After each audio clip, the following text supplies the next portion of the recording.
So now we've got our entry forms done, we've done all that stuff, we're ready to go to a trial. We show up to the trial, potty our dogs, put the dogs back in the car. Come down, hear the briefing. The briefing every morning, I don't remember what it says on the premium, but it'll tell you when the briefing is, and then first dog on the line. Let's say briefing is at 8:45, which it typically is. You come down without your dog, you're gonna hear me talk for a minute, you might hear the trial secretary talk for a minute, then you're gonna hear the judge talk. And judge is gonna go over just some light rules. Truly, quit humping your sister. That is actually not a NADAC rule, but that is one of my rules. Sorry. The judge will do some light rules. That is not a time to start asking all the questions you have, right? Hopefully some of those questions would have already been answered by yours truly. I'm here for you. But if you do have specific questions, holler. Now, here's where it gets interesting. In NADAC, you can run with treats in your pocket as long as they are sealed and in a Ziploc container or in some kind of sealed container stuffed into your pocket. You cannot go out on a course and be like, oh, come, right here, look, I have these cookies. You can't do that, right? But you can have the cookies in your pocket. When you get ready to go into the ring, seal it up, put it in your pocket, and be done with it. We run what's called a containerized trial, and that means that your treats and rewards, meaning frisbees, toys, foods, whatever, must be on your person or at your crating area. Cannot be left in the holding area, like the little baby small pen, can't be left there.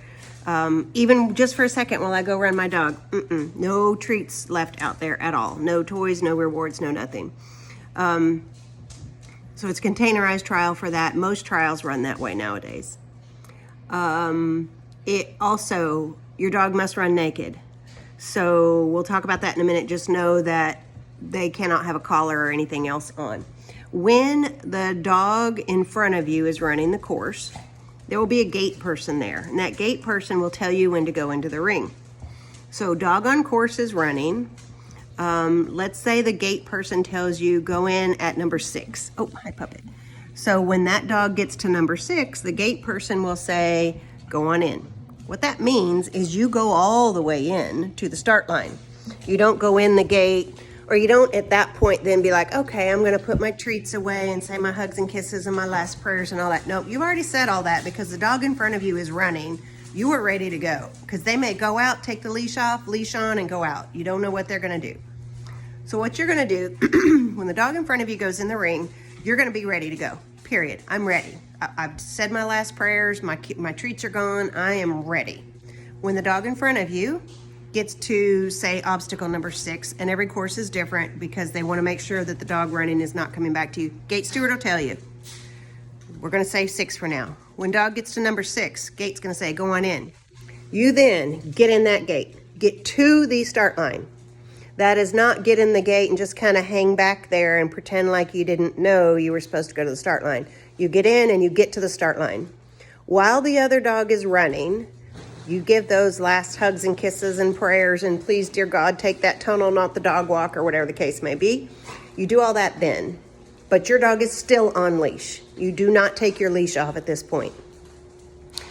Once the dog in front of you is on leash, only then will the judge yell, good luck. When the judge says good luck, that is your cue to immediately take off your leash and go about your run. That is not your cue to come in the ring or anything else because you're already on the line, you're ready to go. The judge will not say good luck to you until the dog in front of you is off leash. You cannot wait until the dog in front of you is out of the ring and the gate closed before you take off your leash and go, right?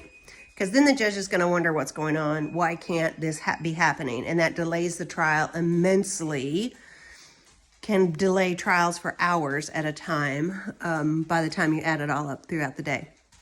So when they say good luck, off your leash, throw it down, go about your run. At the end of your run, get your leash back on your dog as quickly as possible. Judge is waiting for you to leash back up before they can release the next dog to go, okay?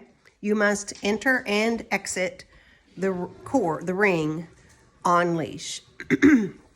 If your dog leaves the ring, as some of them do, mine do sometimes, call them back. Get them back to you, get them back to you. Don't stop calling them. Get them back. Work your tail off to get them back. You do not want them coming out of the ring and engaging with another dog or another person. What else about NADAC? You can train in the ring. Let's say you have a dog who, I'm going to use Rosie. Sorry, Rosie. Rosie loves her toy. Rosie has lost her mind and Rosie can't function. So mom's going to go out in the ring when Judge says good luck. Or sorry, when she goes out to the start line. Judge says good luck to her. It's her turn to go. She's going to hold that ball up and be like, Judge, I've got a toy. And Judge is going to say, okay, great. You still have your 60 seconds to run out there and do what you need to do. You can show that ball to the dog. You can play with the dog out there. You can really reinforce whatever you need to reinforce and do.